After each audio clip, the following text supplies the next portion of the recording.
la penúltima vez, no la última, sino la penúltima vez que me tocó compartir, hablé acerca de Elías.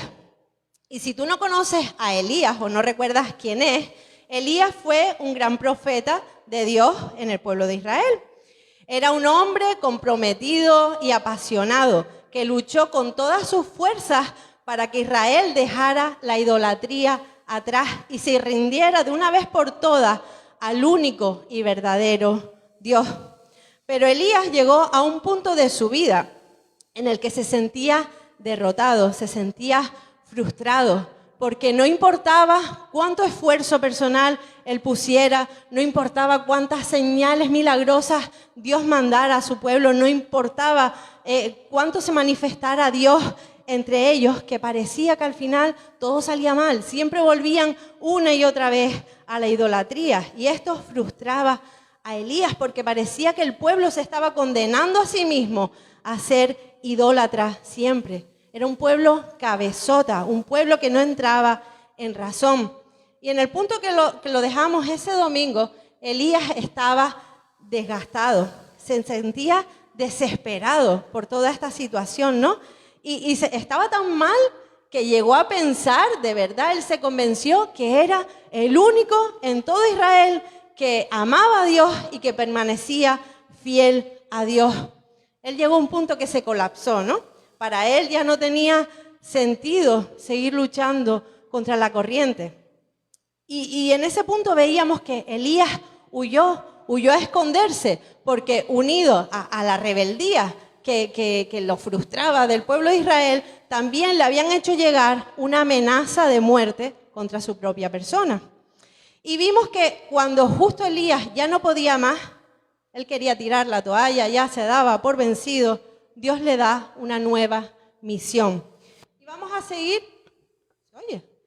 seguir justo en ese punto donde lo dejamos. Elías estaba en la montaña, Dios le había hablado en un susurro y le estaba dando una nueva misión. Vamos a ir al texto. Hoy no lo tenemos para proyectar, pero está en Primero de Reyes 10. Bien, y va. Del 15 al 21. Primero de Reyes 19, del 15 al 21.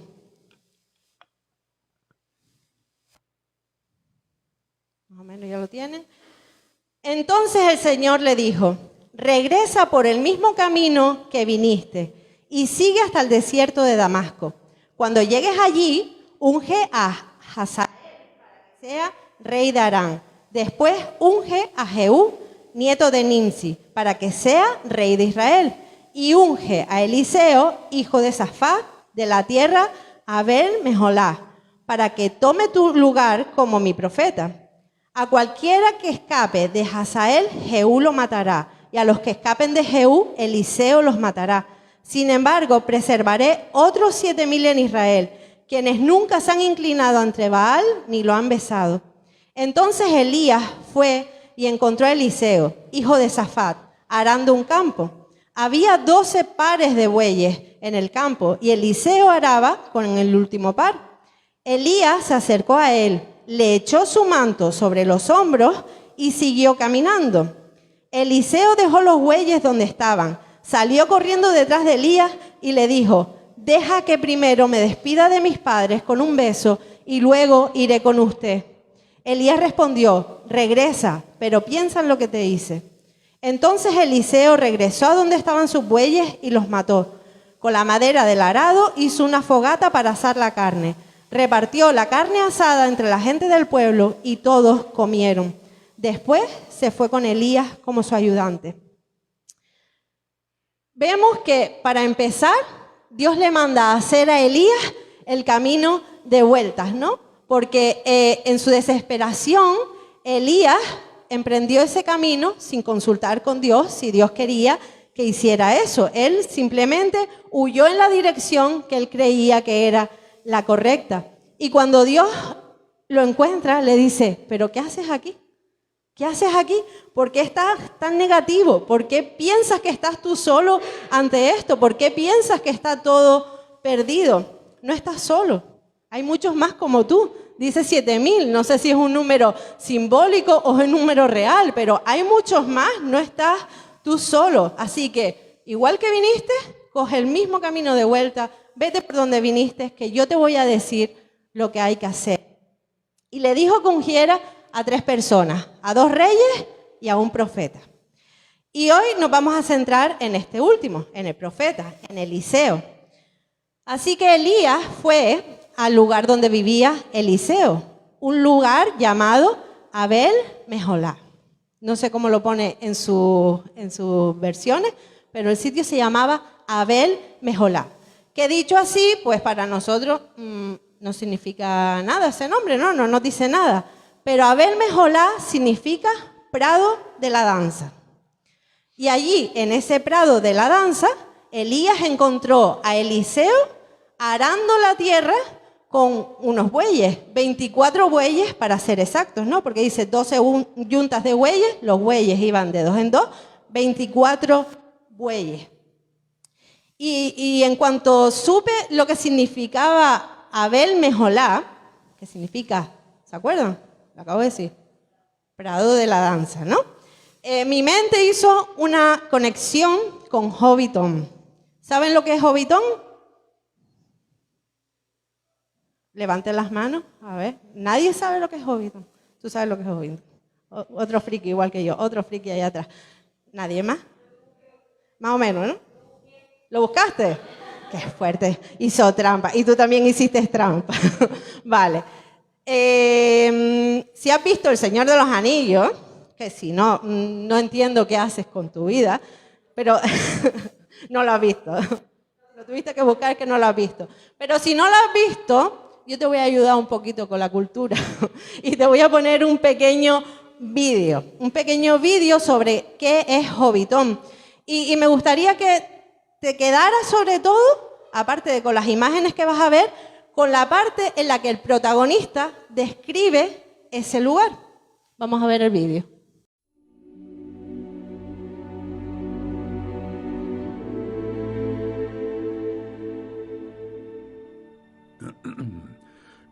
Segundo día de septiembre del año 1400, según cómputo de la comarca.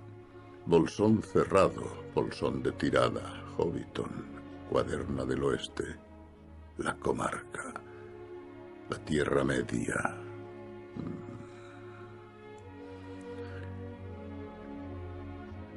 Tercera edad de este mundo.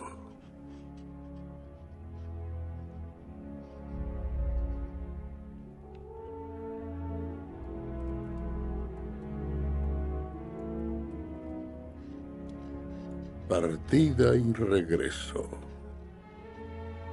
Historia de un hobbit por Bilbo Bolsón.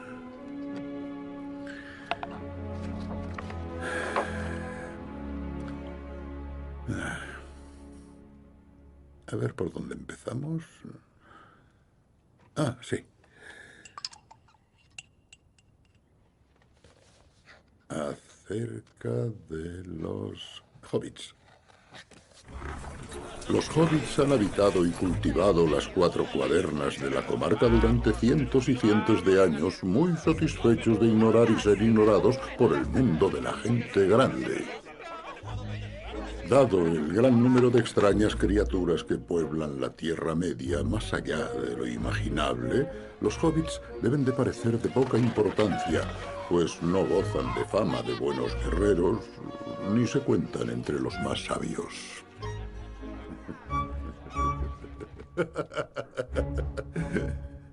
¡Frodo! ¡Alguien llama a la puerta! De hecho, hay quienes consideran que la única pasión de los hobbits es la comida. Una observación harto injusta, pues también hemos desarrollado un agudo interés por la elaboración de cervezas y el cultivo de hierba para fumar en pipa. Pero a lo que nuestros corazones realmente se inclinan es a la paz, la tranquilidad y al diligente cultivo de la tierra. Los hobbits comparten el amor por las cosas que crecen.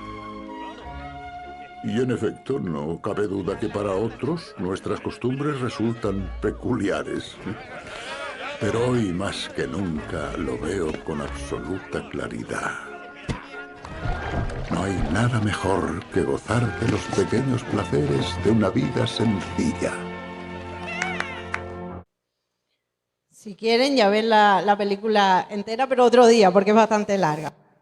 Yo quiero que se queden con esta parte donde dice Hobbiton, un lugar donde los corazones se inclinan a la paz, a la tranquilidad, al cultivo de la tierra.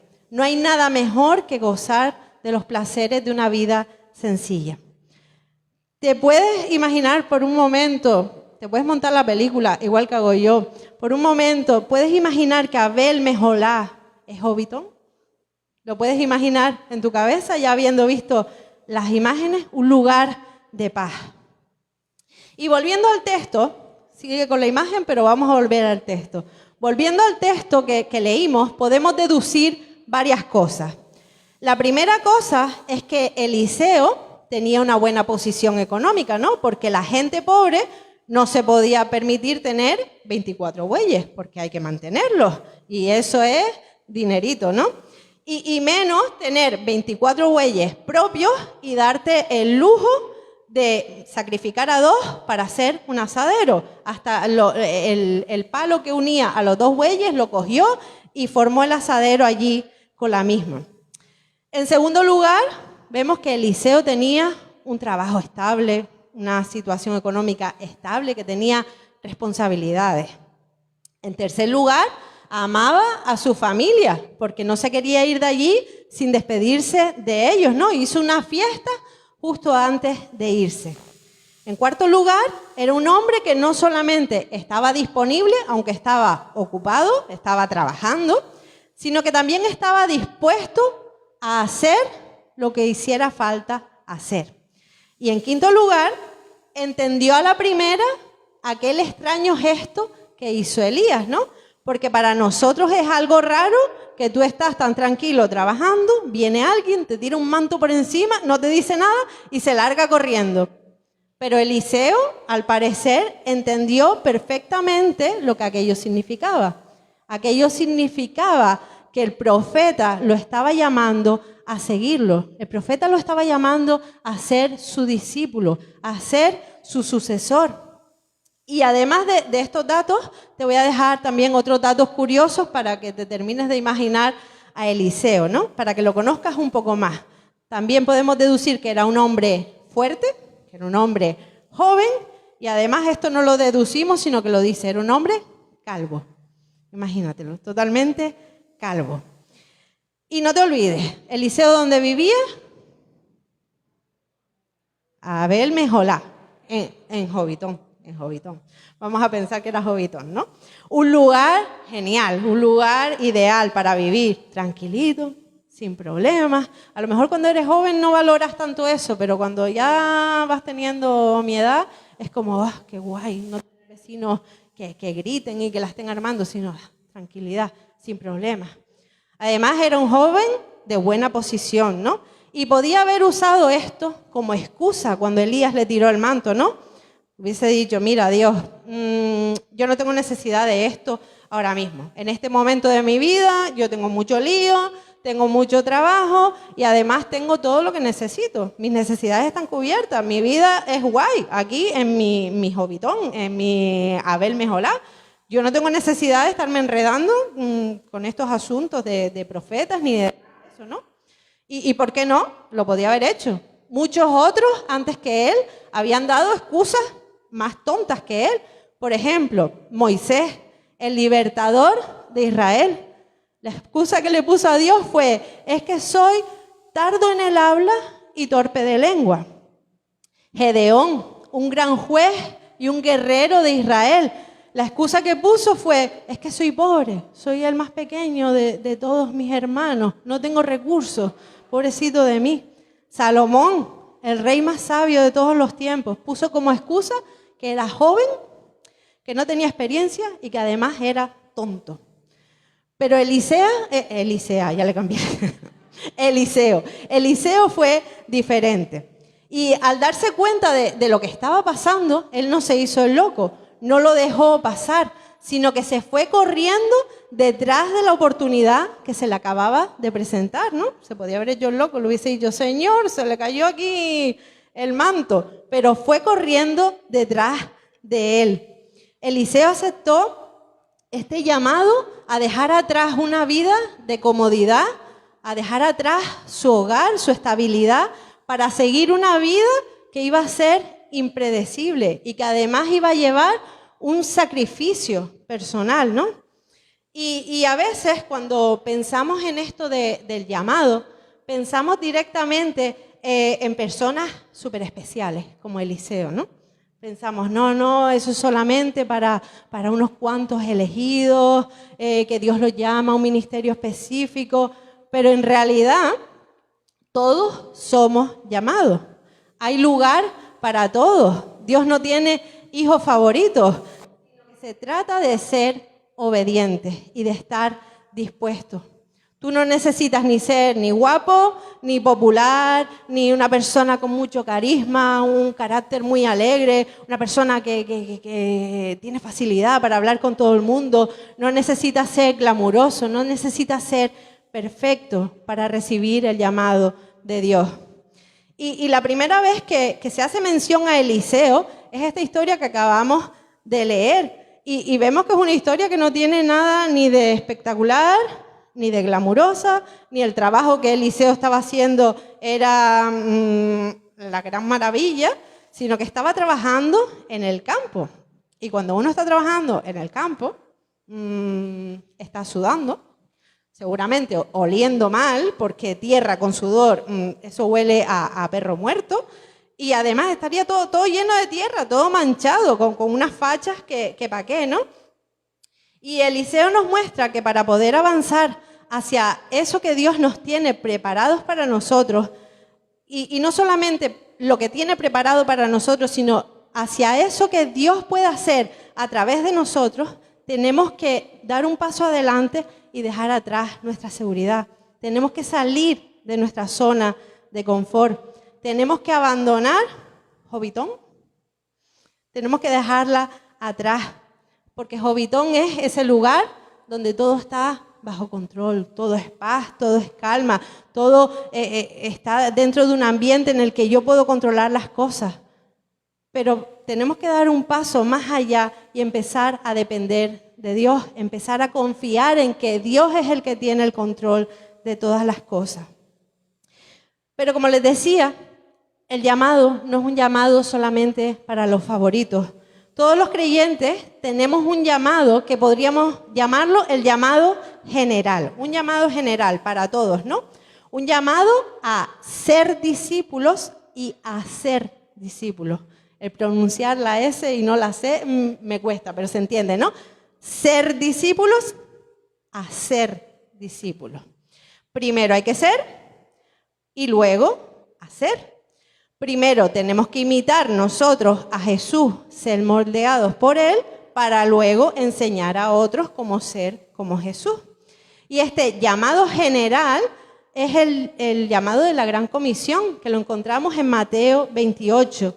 Y este llamado yo he llegado a escuchar que es un llamado solamente para los líderes y los pastores, que son ellos los que tienen la responsabilidad y los dones y el talento. Es un llamado para todos los creyentes, no es un llamado solo para líderes y pastores.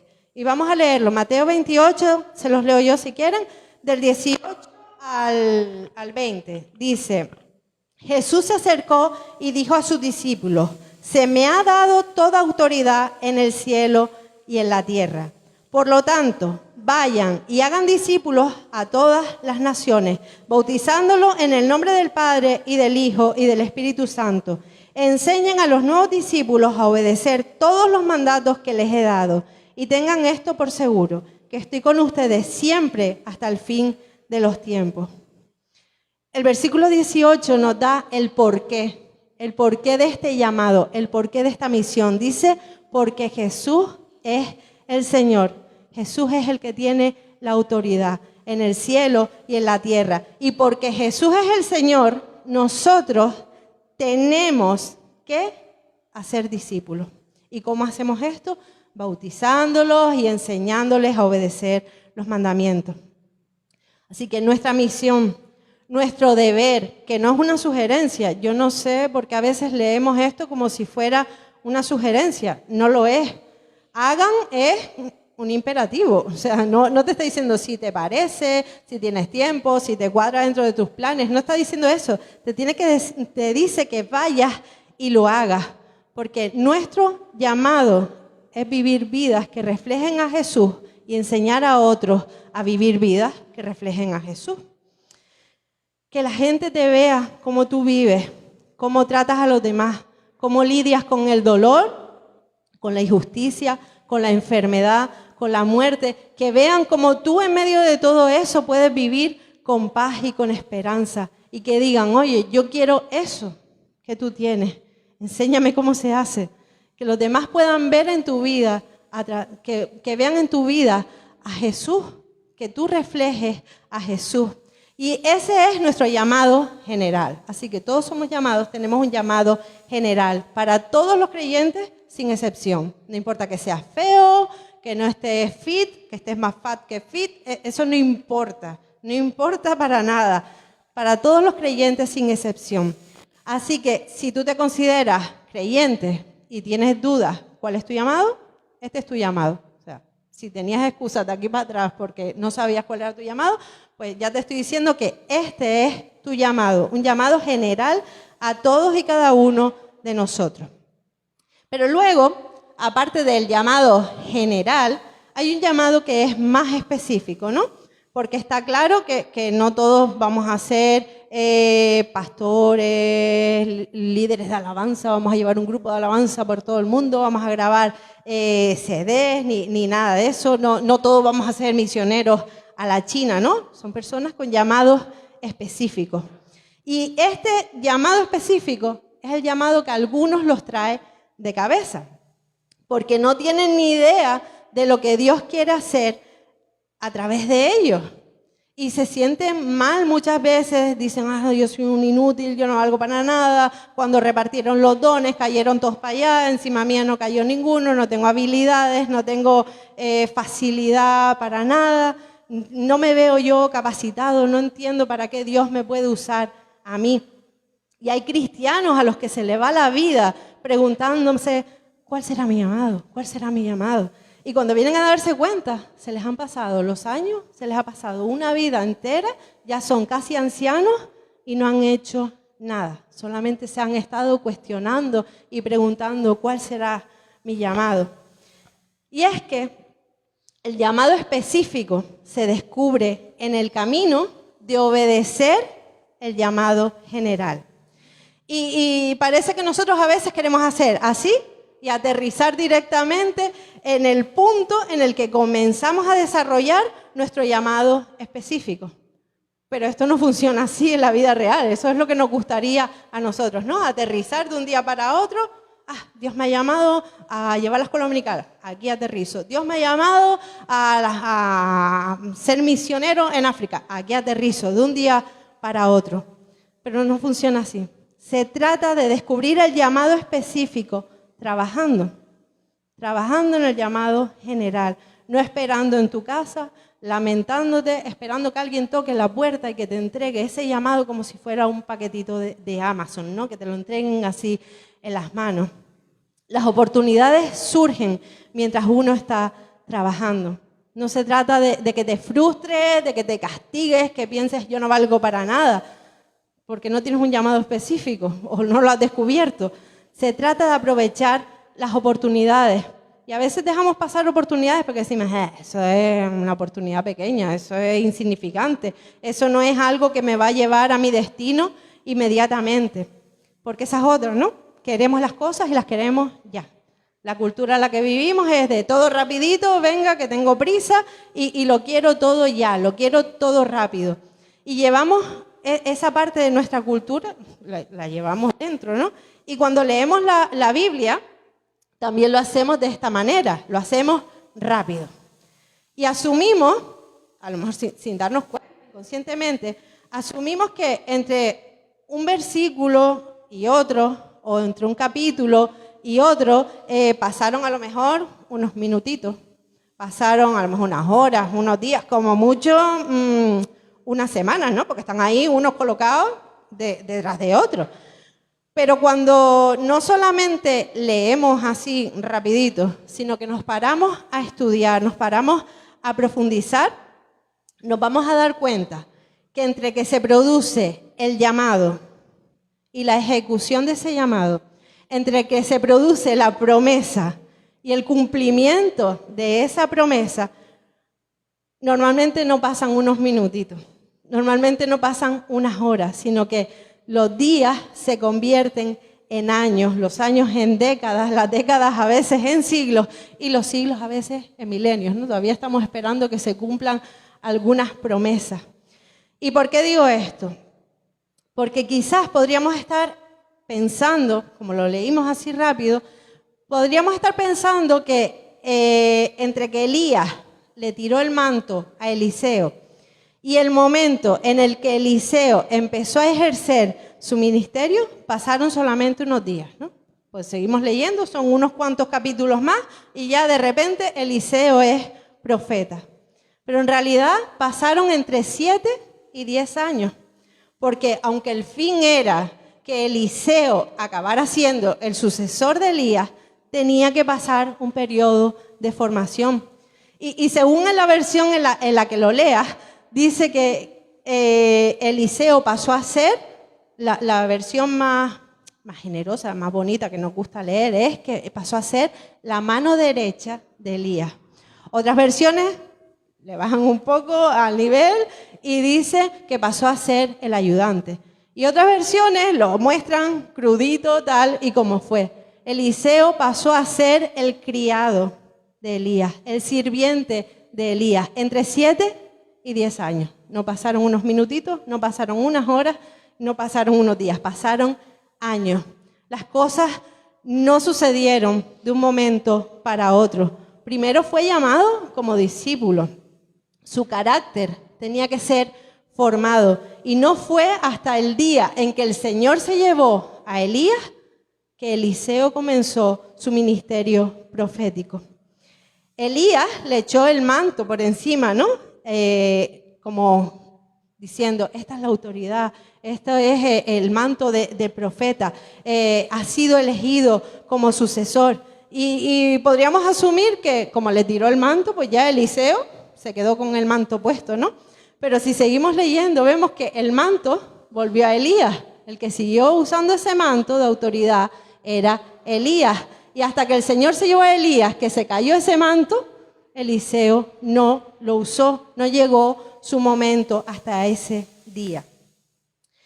Los que me conocen saben que llevo toda la vida en la iglesia, ¿no? Mis padres ya eran creyentes antes de que yo naciera, cuando se casaron y todo, y bueno, ya después me tuvieron a mí, casi que mi madre me parió en la iglesia. No, casi es una mentira, ¿no? Pero bueno, llevo toda la vida en la iglesia. Hasta me presentaron y todo, o sea, era un pisco chico. Y yo llevo toda la vida en la iglesia. Y a veces cuando llevas toda la vida en la iglesia, te crees que la fe es una cosa heredada, ¿no? Algo que puede ser transferido. Y a lo mejor te crees que como tus padres son hijos de Dios, tú eres nieta de Dios, ¿no? Y puedes llegar a pensarlo, pero llega un momento en el que te das cuenta de que Dios no tiene nietos ninguno, que Dios tiene hijos y punto, que es un llamado personal, que es una decisión totalmente personal que nadie ni te puede imponer ni nadie más puede hacer por ti. Así que cuando yo me di cuenta de todo esto, quise empezar a tomar pasos como discípula, ¿no? Quise empezar a buscar cuál era mi llamado, pero la verdad es que no sabía por dónde empezar.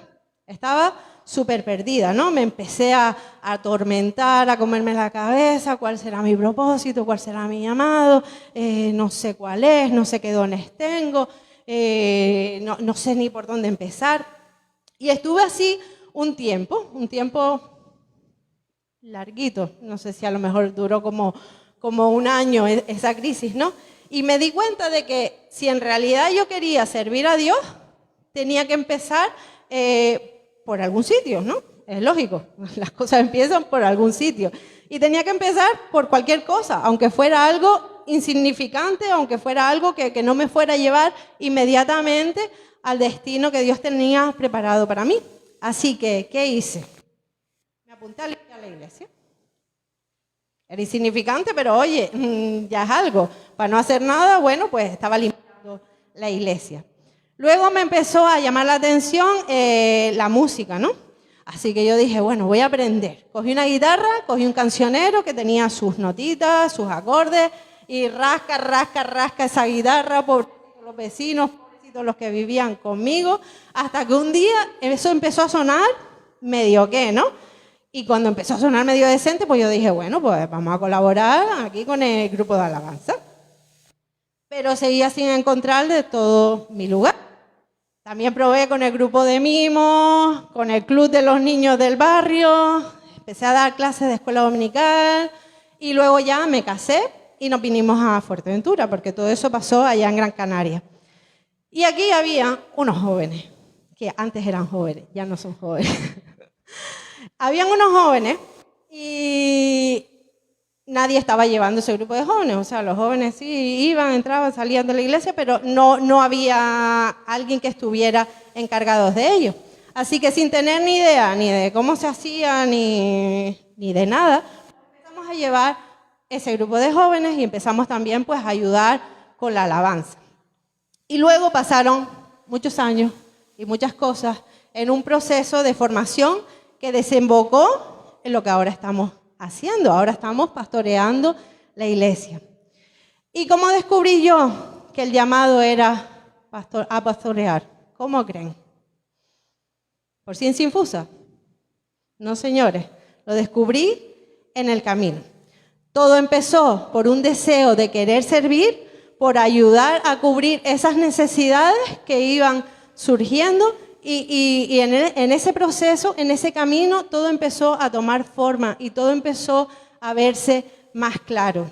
Cosa que no hubiese pasado si yo, en vez de decir, bueno, me voy a apuntar, aunque sea a limpiar, si me hubiese quedado en mi habitación llorando, amargada, porque Señor, no sé cuál es mi propósito, no sé cuál es mi llamado, no sé cuál es mi destino. Nada de eso hubiera pasado si yo hubiera decidido quedarme en ese punto. Eliseo pasó entre 7 y 10 años formándose para un ministerio que luego duraría unos 60 años. Y todo comenzó aceptando la invitación de convertirse en un discípulo, en un siervo, en un criado. Empezó de cero. Y al final, Eliseo hizo lo mismo que Pablo nos dice en Filipenses 3, del 13 al 14. Dice: no, amados hermanos, no lo he logrado, pero me concentro únicamente en esto. Olvido el pasado, fijo la mirada en lo que tengo por delante y así avanzo hasta llegar al final de la carrera para recibir el premio celestial al cual Dios nos llama por medio de Cristo Jesús. Hizo 3 cosas. La primera cosa, olvido el pasado. Eliseo olvidó su posición económica, olvidó su estabilidad, su comodidad para convertirse en discípulo. Y es que anclarnos al pasado sabotea nuestro presente y también nuestro futuro. Y también porque nosotros somos muchos de extremos, ¿no? No sabemos muy bien mantener el término medio. Y cuando nos anclamos al pasado, lo hacemos en el extremo de, oh, todo antes era mejor, vivo y revivo esas antiguas glorias y lo de ahora no tiene nada que ver y todo lo de antes era lo bueno.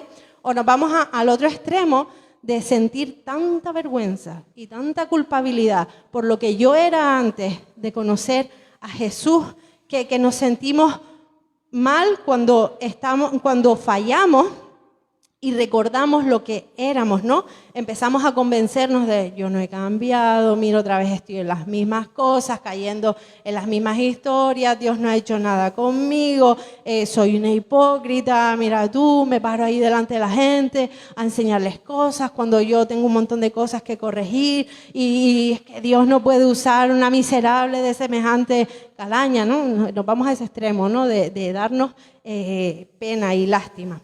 En segundo lugar, cosa que hizo Eliseo, Fijó la mirada en lo que venía por delante.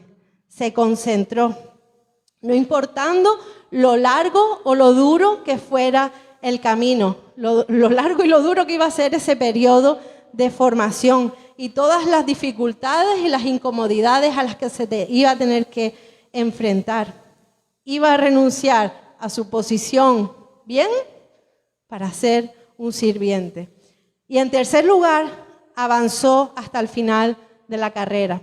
Si siguen leyendo la historia de Eliseo, él fue un hombre que se mantuvo íntegro y se mantuvo fiel. Esto no significa que nunca se equivocó.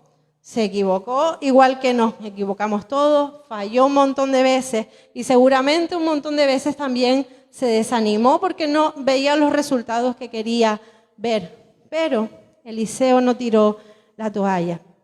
Y es que tenemos que tener en cuenta que el fracaso es parte del proceso. A veces queremos que todo salga perfecto a la primera, pero hay cosas que si no es por medio del dolor, si no es por medio de meterte el toletazo de tu vida, no las vas a aprender.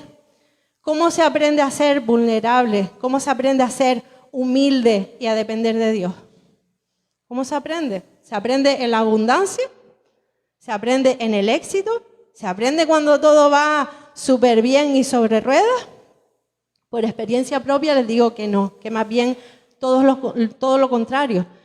Las lecciones más grandes las vamos a aprender en las horas más bajas, en las horas más oscuras, cuando todo se pone difícil. Pero esto es una parte no importante, sino es una parte imprescindible del proceso de ser más como Jesús. Tenemos que ser transformados y a veces toca por medio del dolor. Volviendo al Señor de los Anillos. Si no lo han visto, que ya veo que la mayoría no lo han visto, les voy a hacer spoiler, ¿vale? También les digo que han tenido desde 2001 hasta ahora para verla. Han pasado unos pocos de años. Si no la han visto, porque no han querido. Vale. Esta película tenía una misión. La misión de destruir el anillo de poder. Ese anillo de poder que fue forjado con las fuerzas del mal y que había que destruirlo, porque todo el que en algún momento poseía ese anillo se volvía loco, ¿no? Y había una persona que era el encargado de ir a destruir ese anillo. Y ese personaje fue el más inesperado de todos. Fue Frodo, un hobbit de Hobbiton. Ahí no sé si se apreciaba mucho, pero los hobbits, tamañito así, con las patas peludas, o sea, una cosa súper bonita, ¿no? Nada glamuroso, pero aceptó este llamado, aceptó la misión.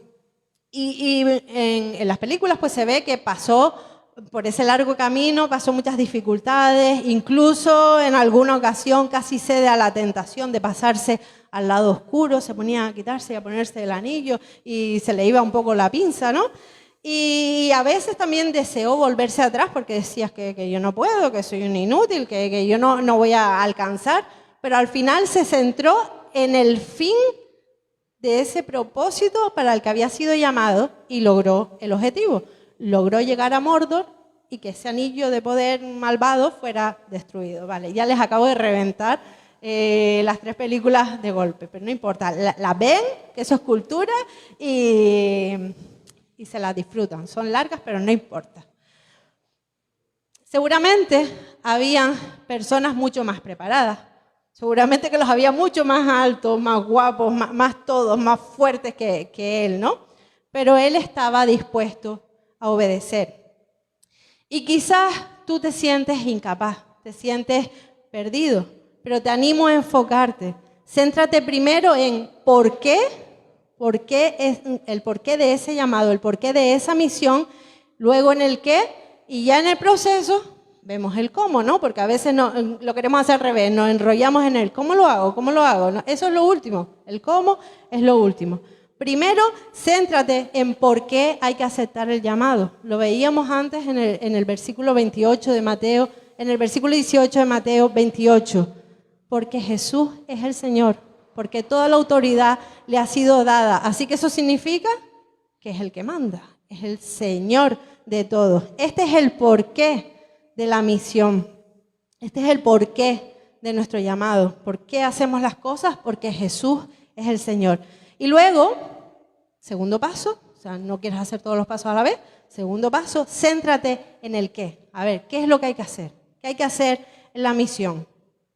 Ser discípulo y hacer discípulos, ¿no? Dos cosas sencillas. Obedece al llamado general y no te agobies ni te desanimes si aún no sabes cuál es tu llamado específico. Obedece primero ese llamado general y vete aceptando los retos y las oportunidades que se te presentan. Aunque tú pienses que son minucias y que no tienen mucho valor, acepta las oportunidades. Ten la disposición de cubrir las necesidades que se van presentando, ¿no? Y deja que Dios transforme tu carácter en ese proceso. Y en ese proceso es que vas a descubrir el llamado específico. Trabajando, no en tu casa lamentándote porque no sabes cuál es tu llamado. Trabajando vas a descubrir cuál es el llamado específico que Dios tiene para tu vida. Jesús también te llama a ti. O sea, que no te digan que esto del llamado es solo para los escogidos, es solo para los guapos, para los altos, para los que están super fit, ¿no? Es para todos. Así que pídele que te guíe, que te ayude a cumplir con el llamado específico, con el general primero y luego con el específico, que te ayude a reconocer cuáles son esas oportunidades que se presentan y que puedas, sobre todo, que yo creo que esto es lo que más nos paraliza, vencer la barrera de los miedos y de las inseguridades. Pídele a Dios que te ayude a ver que su gracia, que su amor y su misericordia son tan grandes que a pesar de ti mismo, a pesar de todo lo que eres, Dios va a cumplir su propósito en ti y lo va a cumplir también a través de ti. Así que vamos a orar para que Dios nos ayude con esto. Señor, te queremos dar las gracias porque tú tienes un llamado para cada uno de nosotros, Señor. Aún a pesar de nosotros, tú puedes y quieres usarnos, Señor. Te pido que nos ayudes a ir descubriendo, Señor, que nos ayudes a tener paciencia, porque a veces lo queremos todo rápido, Señor, pero tiene que ser en tu tiempo, cuando nuestro carácter esté formado, Señor. Ayúdanos a buscar oportunidades para servirte más y mejor, Señor. Ayúdanos a ir descubriendo cuál es nuestro camino, Señor. Cuál es el área en el que somos más eficaces y más efectivos, Señor. Cuál es el área en el que tú nos estás llamando específicamente, Señor. Te pido sobre todo que nos ayudes por encima de todas las cosas a cumplir con nuestro llamado general, Señor. A amarte a ti, ser discípulos y hacer discípulos, Señor.